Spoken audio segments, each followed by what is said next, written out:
한반도 평화 정착과 남북관계 발전을 논의하기 위한 대북특별사절단이 1박 2일 일정으로 내일 방북합니다. 모레 김정은 위원장을 만나 문재인 대통령 친서를 전달할 걸로 예상됩니다. 미국이 비핵화가 주제일 때만 북한과 대화하겠다는 입장인 가운데 북한은 전제 조건이 있는 대화엔 응할 수 없다고 맞서고 있습니다. 북미 대화의 접점을 찾아야 하는 특사단이 어떤 중재 전략을 펼칠지 짚어봅니다. 미투 운동이 사회 전반으로 번지고 있습니다. SNS상엔 초중 고등학교 때 입은 성범죄 피해를 고발하는 페이지가 생겼는데 제보가 잇따르고 있습니다. 남궁현 씨로부터 성희롱 당했다는 추가 폭로가 나왔습니다. 해당 여성은 남궁현 씨가 누드 사진을 요구했다고 주장했습니다. 정부가 무분별한 재건축 추진을 막기 위해 재건축 안전진단 기준을 내일부터 강화합니다. 다만 주차 공간이 부족하거나 소방차 진입이 힘든 아파트엔 기준을 다소 완화하기로 했습니다. 고급 수입 SUV가 제속력을 내지 못하고 연기까지 나는 문제가 발생해 소비자 불만을 사고 있습니다. 본사가 문제 모델 출고를 보류했는데도 국내에선 제대로 지켜지지 않았습니다. 철강 관세 폭탄을 선언한 미국을 향해 EU가 오토바이 등의 보복 관세를 경고하자 트럼프 대통령이 또 맞불을 놨습니다. 유럽산 자동차에도 보복 관세를 매기겠다는 건데 무역 전쟁 우려가 커지고 있습니다.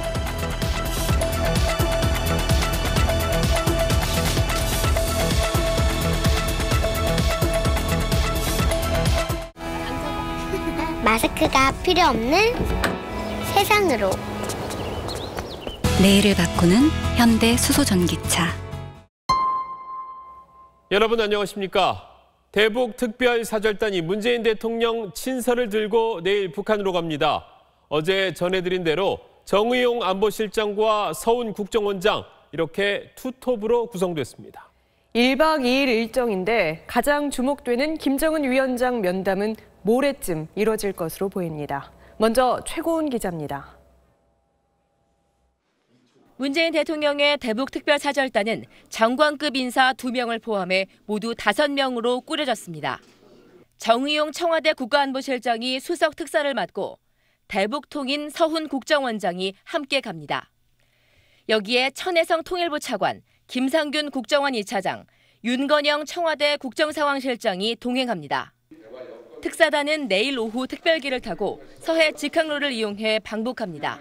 한반도 비핵화를 위한 북미 대화 여건 조성, 남북교류 활성화 등 남북관계 개선 문제 등을 포괄적으로 논의할 예정입니다.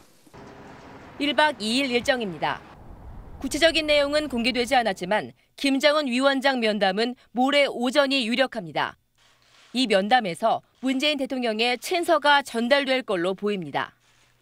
특사단의 방북이 평창올림픽 기간에 이뤄졌던 김여정의 방남에 대한 답방 의미가 있는 만큼 김정은 위원장과 오찬을 한다면 김여정도 동석할 가능성이 있습니다. 특사단은 모레 오후 돌아와 문재인 대통령에게 방북 결과를 보고합니다. 이후 정의용 실장과 서훈 원장은 이번 주 중에 미국을 방문해 결과를 설명하고 대북 공조 방향을 조율할 계획입니다.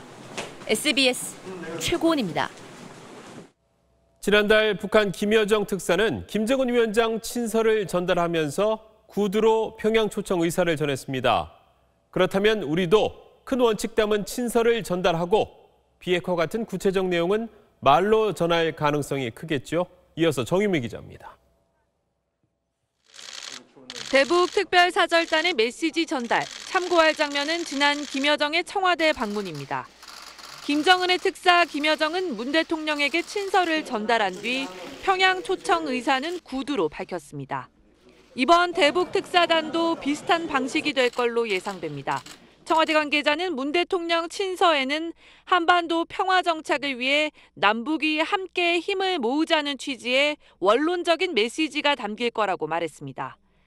보다 구체적인 메시지는 사절단 수석인 정의용 안보실장이 구두로 전하게 됩니다. 일단 김정은이 제의한 평양 초청과 남북 정상회담에 대한 긍정적인 답변이 담길 걸로 알려졌습니다. 이어 남북 대화를 위해서는 북미가 우선 대화 테이블에 앉아 문제를 풀어야 한다는 점을 강조하면서 미국이 대화 조건으로 내건 비핵화도 자연스레 언급할 걸로 보입니다. 다만 문 대통령이 평창에서 김영철을 만났을 당시 비핵화의 구체적인 방법론까지 얘기했기 때문에 이를 굳이 반복하거나 핵 동결, 핵 폐기 같은 직접적인 언급은 하지 않을 거라고 청와대 관계자는 말했습니다. 또 북측에서 비핵화에 성의를 보인다면 유엔 제재 완화 등을 위해 우리가 노력하겠다는 당근책도 포함될 가능성이 있습니다. SBS 정유미입니다.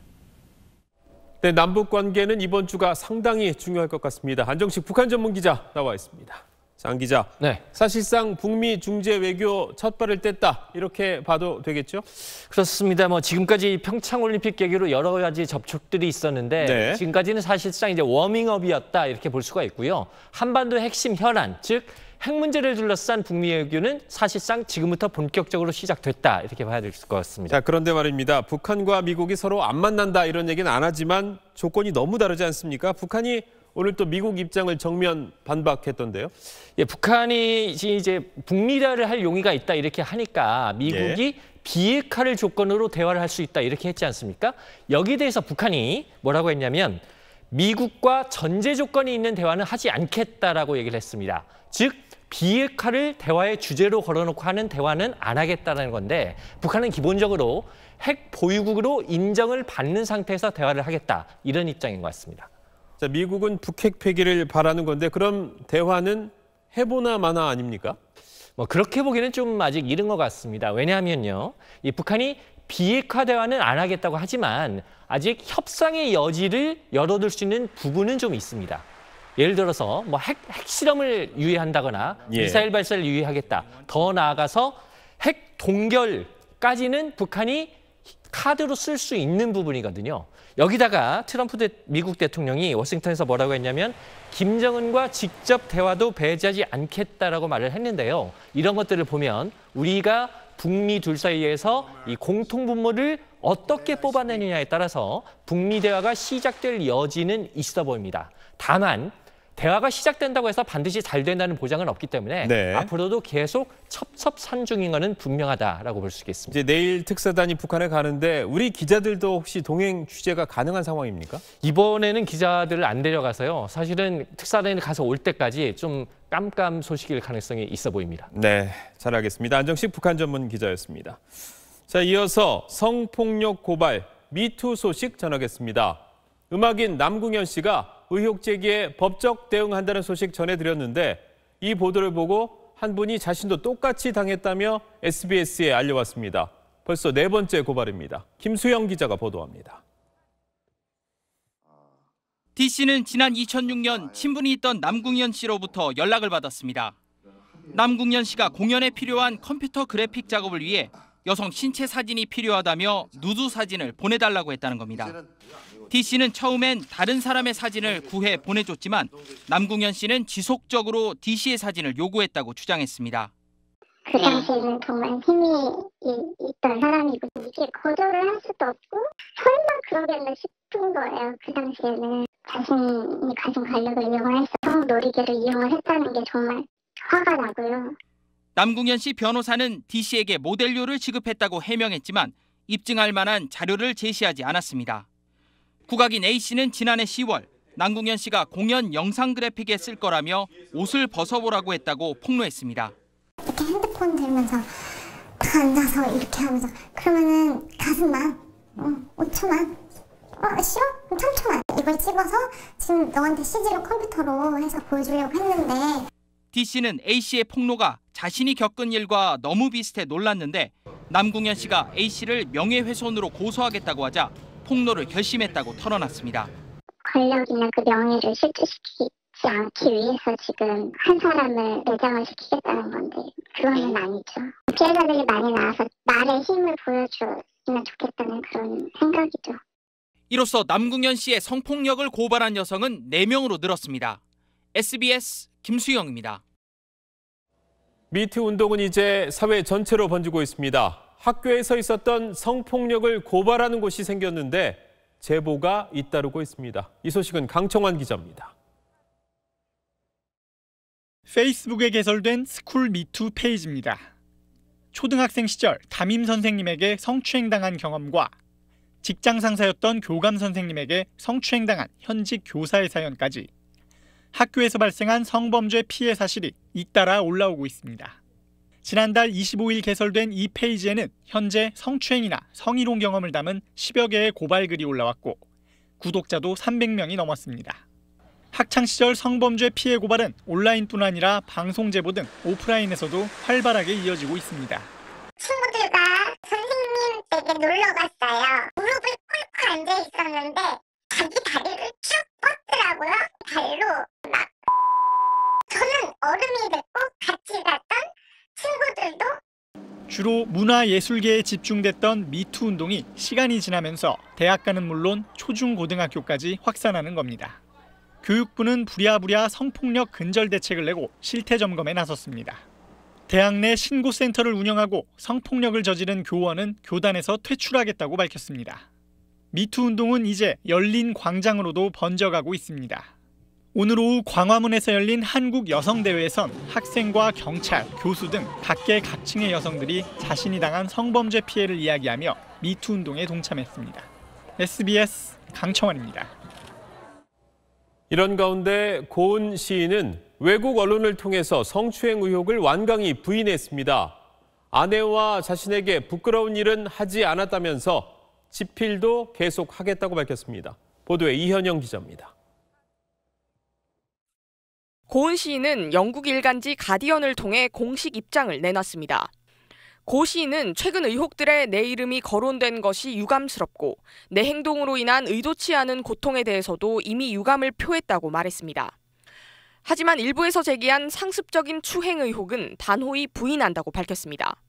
고 시인은 한국에서 진실이 밝혀지고 논란이 정리될 때까지 기다려야 하겠지만 외국의 친구들에겐 나 자신과 내 아내에게 부끄러울 일은 하지 않았다는 걸 확언한다고 강조했습니다.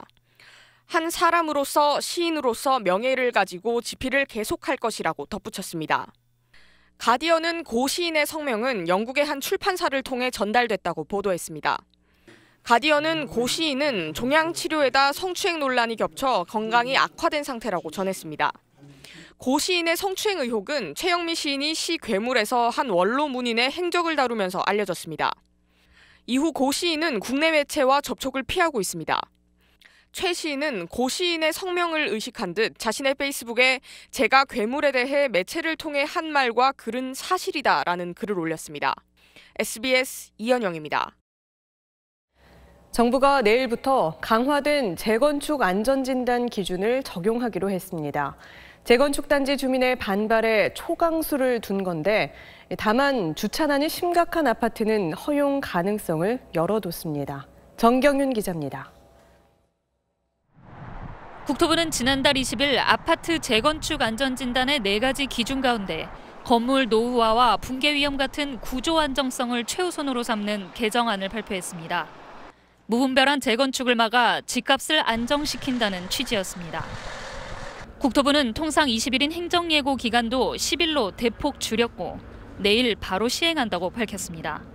안전진단이 본래의 목적대로 제 기능을 다하도록 하는 개선이기 때문에 조속히 시행할 필요가 있다고 판단해서 일부 재건축 단지가 안전진단 신청을 서두르자 강수를 둔 겁니다. 정부는 다만 주차난이 아주 심각한 아파트에는 재건축 허가 가능성을 열어뒀습니다. 주거 환경을 평가하는 세부 항목 중 소방 활동 용이성과 세대별 주차 대수의 가중치를 높였습니다. 하지만 제1기준인 건물 구조 안정성의 가중치가 50%나 돼 상황이 크게 달라지지는 않을 거란 전망이 우세합니다. 준공 30년이 넘었지만 아직 안전진단을 받지 않은 서울의 아파트는 10만 3천여 세대로 주민 반발은 계속될 전망입니다. 강남의 집값 올라가는 거를 찾기 위해서 비강남권인 우리 목동이나 상계동이나 주민의 피해가 갈 수 있도록 이렇게 하는 거는 말도 안 되는 거거든요. 재건축 규제에 대한 정부의 확고한 방침이 재확인되면서 부동산 값의 안정세가 더 뚜렷해질 거라는 분석도 나옵니다. SBS 정경윤입니다. 남편 친구로부터 성폭행을 당했다는 부인과 그 남편이 억울함을 호소하며 스스로 목숨을 끊었습니다. 이들 부부는 재판에서 성폭행 혐의가 무죄로 판결나자 항소한 상태였습니다. 남주현 기자입니다. 어제 새벽 0시 반쯤 전북 무주의 한 펜션에서 34살 A씨와 A씨의 남편이 쓰러진 채 발견됐습니다. A씨는 인근 병원으로 옮겨졌으나 곧 숨졌고 대전으로 이송돼 치료받던 남편도 오늘 끝내 숨을 거뒀습니다. A씨 부부는 각각 장문의 유서를 남겼는데 극단적인 선택을 할 수밖에 없었다는 것을 이해해달라, 죽어서도 복수하겠다는 내용이 적혀 있었습니다. 아내 A씨의 유서에는 남겨진 자녀에 대한 걱정과 함께 성폭행 가해자로 지목했던 남편의 친구 B씨를 성토하는 내용도 포함돼 있었습니다. 아내 A씨는 지난해 남편이 외국으로 출장 간 사이 남편 친구인 B씨로부터 성폭행 당했다고 주장해왔습니다. B씨는 성폭행 혐의 말고도 다른 사람을 폭행한 혐의 등으로 구속됐는데 법원은 폭행 혐의 등만 인정하고 성폭행 혐의에 대해서는 무죄를 선고했습니다. B씨는 징역형을 선고받아 복역 중이지만 A씨 부부는 성폭행 혐의를 인정하지 않은 1심 판결에 불복해 항소심을 진행 중이었습니다. A씨는 정신적 충격에서 벗어나지 못해 정신과 치료를 받아온 것으로 전해졌습니다. 경찰은 유족의 진술 등을 토대로 정확한 사건 경위를 파악 중입니다. SBS 남주현입니다.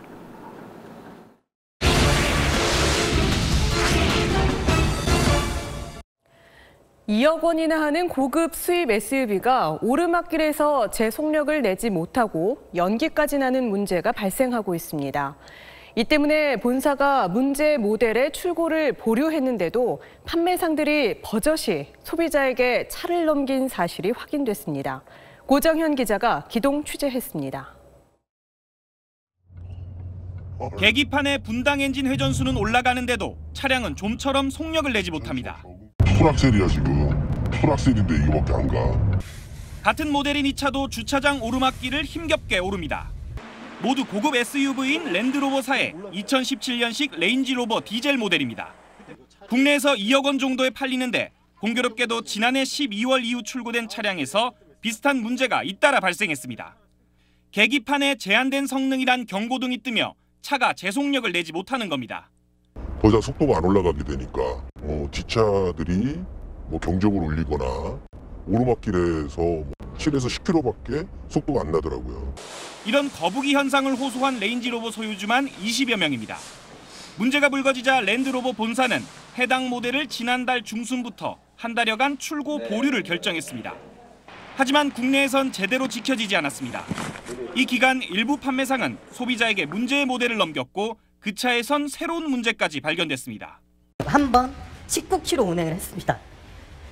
그런데 이런 상황에 엔진룸 녹슬었고 배기가스 냄새 나고 연기가 나는데 알고 보니 출고 보류 기간에 판매된 차다. 판매상은 뒤늦게 피해자 중 몇몇만 비밀 유지를 조건으로 환불이나 교환을 해줬습니다. 랜드로버 본사는 기록적인 한파를 탓했습니다. 소프트웨어 오작동으로 속력이 나지 않고 연료 예열 장치에서 연기가 난 거라면서도 인체에 무해한 연기라고 주장했습니다. SBS 고정현입니다. 오늘 전국에 봄비가 내렸지만 곳곳에서 화재도 잇따랐습니다. 대낮에 서울의 한 아파트에서 불이 나 주민들이 대피하는 소동이 벌어졌습니다. 사건 사고 소식 김민정 기자입니다. 시커먼 연기가 아파트 창문에서 뿜어져 나옵니다. 오늘 오후 2시 50분쯤 서울 송파구의 한 아파트 7층 가정집에서 불이 났습니다. 화재 당시 집안에는 75살 정모 씨와 40대 아들이 있었지만 재빨리 빠져나온 것으로 전해졌습니다. 모두 주민 15명이 대피했는데 구조 과정에서 30대 여성 1명이 연기를 들이마셔 근처 병원으로 옮겨졌습니다. 소방당국은 안방에서 처음 불이 시작된 것으로 보고 정확한 화재 원인을 조사하고 있습니다. 갓길에 트럭 한 대가 멈춰선 채 불길에 휩싸여 있습니다. 오늘 오후 3시 40분쯤 중앙고속도로 제천 나들목 부근에서 냉동식품을 싣고 달리던 3.5톤 트럭에 갑자기 불이 났습니다. 불은 40여 분 만에 진화됐는데 운전자 47살 박모 씨는 곧바로 대피해 인명피해는 없었습니다. 소방당국은 트럭 엔진에서 불이 시작된 것으로 보고 있습니다. 앞서 오늘 낮 12시 20분쯤엔 서울 양천구 홍익병원 앞 교차로에서 환자를 이송 중이던 구급차가 승용차와 부딪혀 전복됐습니다. 이 사고로 구급차에 탔던 환자 64살 정모 씨와 구급대원 등 5명이 다쳤습니다. SBS 김민정입니다. 같은 직장을 구한 장애인 부부가 취업한 지 석 달 만에 실적이 나쁘다며 나란히 해고됐습니다. 그런데 이 부부는 장애인이 제대로 일할 여건도 갖춰지지 않았다며 분통을 터뜨리고 있습니다. 우리 사회 의뢰의 목소리 김정우 기자가 취재했습니다. 지난해 12월 정지웅 씨 부부는 카카오 택시 콜센터에서 일하게 됐습니다. 정 씨는 시각장애 4급, 부인 오 씨는 지체장애 6급이지만 각각 8년, 20년씩의 콜센터 근무 경력이 있었습니다. 그런데 출근 첫날부터 정 씨는 어려움에 직면했습니다. 22인치 모니터를 보며 일하는데 잘 보이지 않았기 때문입니다. 예전처럼 일하기 편한 30인치 이상 큰 모니터를 요구했지만 3월에 모니터를 교체해주겠다는 답변만 돌아왔습니다. 한 3-4주 되면 그때부터 이제 눈에서 신호가 와요. 어지럽거나 머리가 아프거나 아니면 뭐 사물이 좀 겹쳐 보인다거나. 지난달 19일 모니터는 기존 22인치보다 조금 큰 24인치로 교체됐습니다. 하지만 같은 날 정 씨는 물론 아내 오 씨까지 해고 통보를 받았습니다. 약 3개월 동안 회사를 위하여 근무해 주신 것에 대하여 깊은 감사 말씀드립니다. 이로써 자기 소개서까지나 포함을 해서 보냈는데 자기네가 평가했을 때 실업사람이 그렇게 이 회사에 도움이 안 되는 사람일 것 같으면 아예 안 뽑았어야 맞는 거예요. 당초 카카오 택시 측이 정 씨 부부를 채용한 건 일정 비율로 장애인을 채용해야 하는 장애인 의무고용제도 때문입니다. 하지만 장애인을 채용하고도 제대로 일할 여건을 만들어주지 않은 건 장애인 차별금지법 위반이라는 지적이 나옵니다. 정당한 편의 제공을 요청했음에도 불구하고 그걸 거부했기 때문에 모니터를 거부했기 때문에 당연히 장애인 차별금지법 중에 고용 관련해서 이제 그거를 어긴 거고요. 이에 대해 카카오 택시 측은 근무평가에 따른 조치로 직장 내 차별은 없었다고 해명했습니다. SBS 김정우입니다. 이르면 내일 검찰총장이 이명박 전 대통령 수사 결과를 보고받습니다. 이 자리에서 검찰 소환 날짜가 결정될 텐데 이달 중순쯤이 될 거란 말이 나오고 있습니다. 보도에 박원경 기자입니다. 윤석열 서울중앙지검장이 이르면 내일 문무일 검찰총장에게 이명박 전 대통령 관련 지금까지의 수사 결과를 보고할 것으로 알려졌습니다. 이 자리에서 문 총장은 이 전 대통령의 검찰 소환 여부 등 향후 수사 계획을 결정할 것으로 보입니다.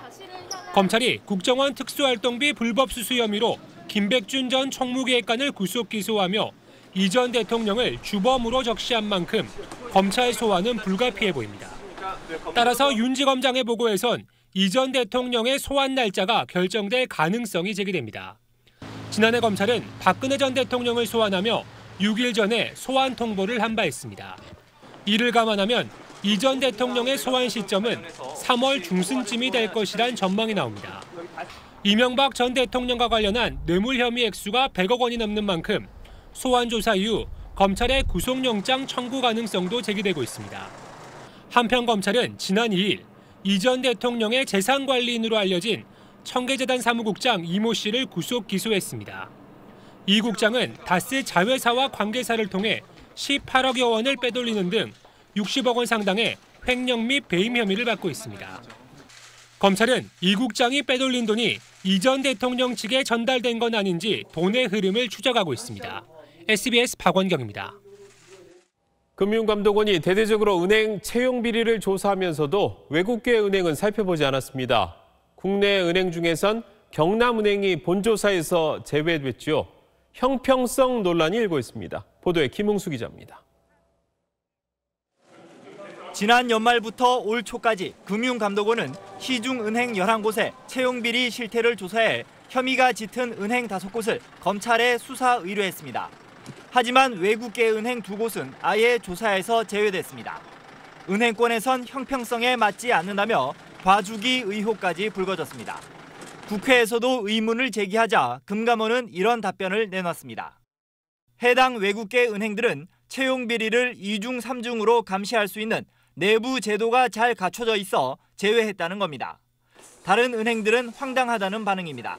나름대로의 공정한 시스템을 지금 현재 운영한다고 하고 있는 거고 은행들의 입장은 똑같을 텐데 몇 개 은행을 빼고 형평성에는 좀 안 맞죠.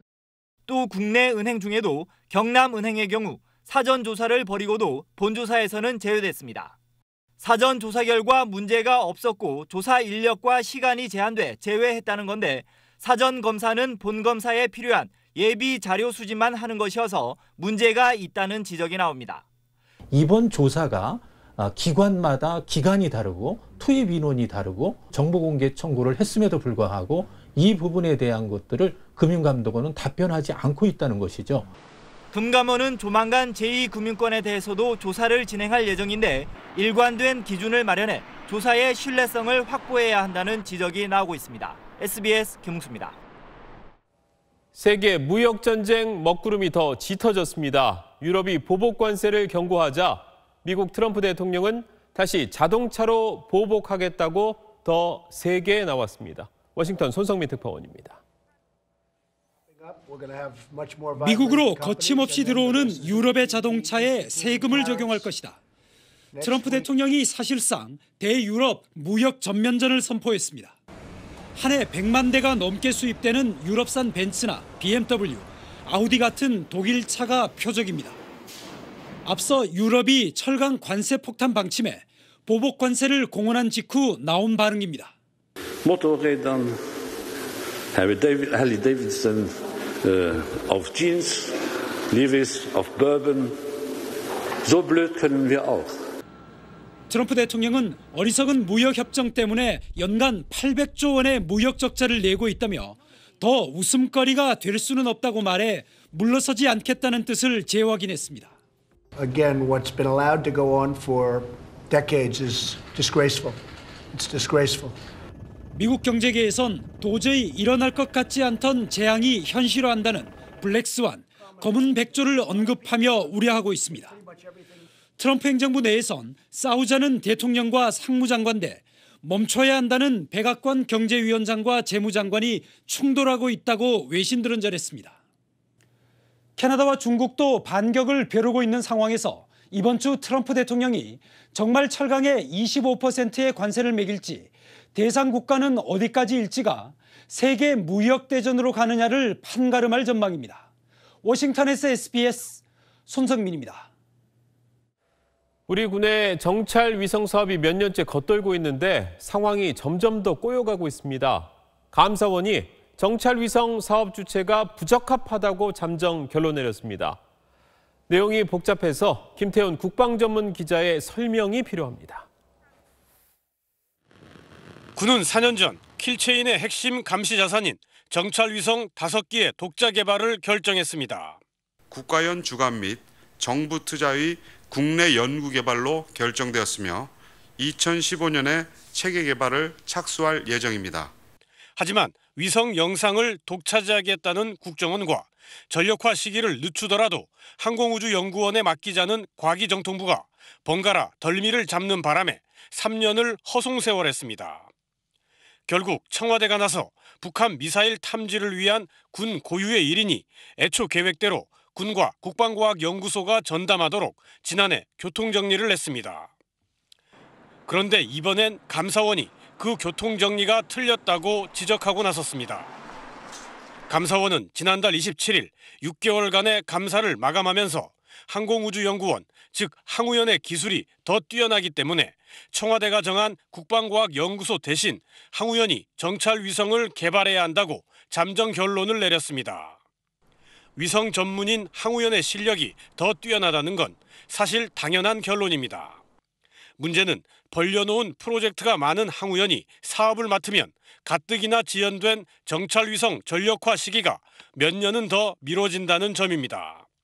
킬체인 구축은 물론 전시작전권 환수 시점도 줄줄이 연기될 수밖에 없습니다. 감사원은 빠르면 이달 중 최종 결론을 의결할 예정입니다. SBS 김태훈입니다. 강력한 겨울 폭풍이 미국 동부를 강타해서 인명피해가 속출하고 있습니다. 종말을 뜻하는 아마겟돈과 합성해서 윈드마겟돈으로 불릴 만큼 그 위력이 엄청납니다. 보도에 이홍갑 기자입니다. 집채만한 파도가 해안가 주택을 덮칩니다. 최대 풍속 96km의 겨울 폭풍이 불어닥치면서 해일 피해가 잇따랐습니다. 보스턴을 비롯해 미국 북동부의 많은 도시가 물에 잠겨 도로는 마치 강처럼 변했습니다. 강풍에 나무들이 뿌리째 뽑혀 쓰러지면서 주택과 차량을 덮쳐 인명피해가 이어졌습니다.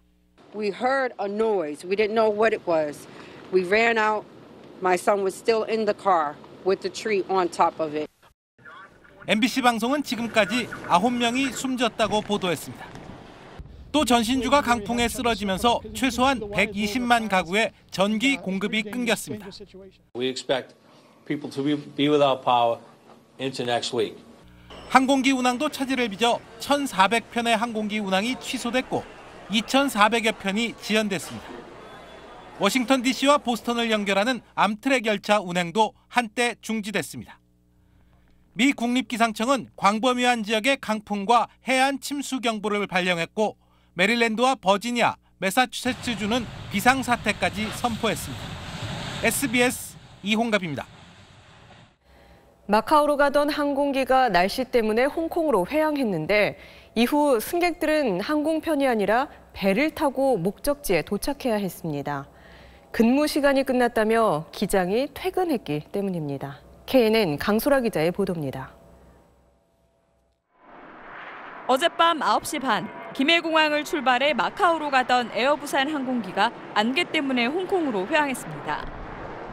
오늘 새벽 2시쯤 홍콩에 도착한 승객 120여 명은 8시간 넘게 공항에서 대기했습니다.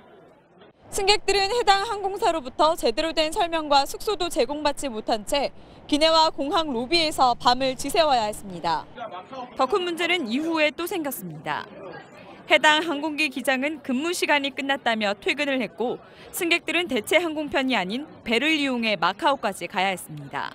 해주겠다고도 이야기해놨고도 나중에 말도 또 바뀌고 많이 좀 상당히 좀 힘들었고 기다리는 것 같아요.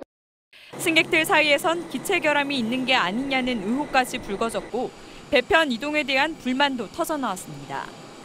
항공사 측은 기체 결함이 아니며 날씨와 승무원의 법정 근로시간 때문에 어쩔 수 없었다고 해명했습니다. 태풍이나 아니면 4월달처럼 이제 안개 많이 껴서 전시적 끼는 날 말고는 다 없긴 하죠, 이런 경우는. 하지만 항공사 측의 부실 대응 논란은 수그러들지 않고 있습니다. 끊이지 않는 저비용 항공사들의 지연 결항 논란. 승객과의 신뢰를 지키기 위한 대책 마련이 필요해 보입니다. KNN 강소라입니다. 지난 설 연휴 서울 대형 병원에 근무하는 신입 간호사가 스스로 목숨을 끊은 일이 있었습니다. 신입이 들어오면 영혼이 재가 될 때까지 태운다는 태움, 그러니까 괴롭힘 때문이라는 얘기도 나왔습니다. 어제 오늘 일만은 아닌데 왜 이런 악습이 사라지지 않는 건지 일선병원의 간호사 교육 실태를 노유진 기자가 점검했습니다. 나는 너다. 이번에 자살한 신입 간호사를 추모하는 간호사연대의 구호입니다. 간호사 대부분이 견디기 어려운 신입 과정을 보낸다는 뜻에서 나온 겁니다.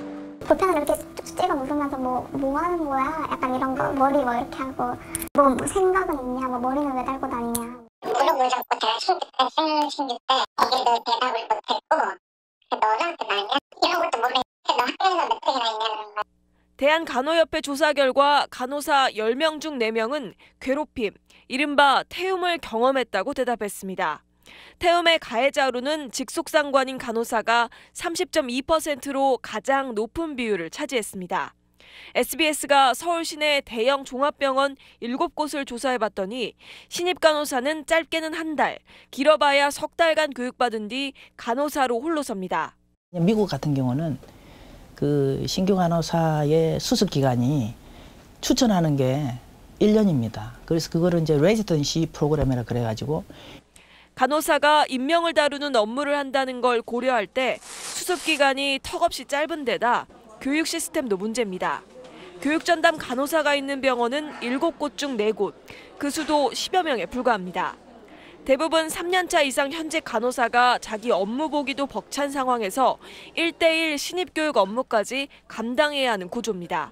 진짜 밥도 못 먹으면서 정신없이 일을 하고 있는 와중에 어느 순간 너무 바빠서 가르칠 시간도 없고 거기서 못 따라오면 사람이 아무리 착해도 하는 말씀을 못 되면 바로 이런 짜증이 태움으로 나타나는 겁니다.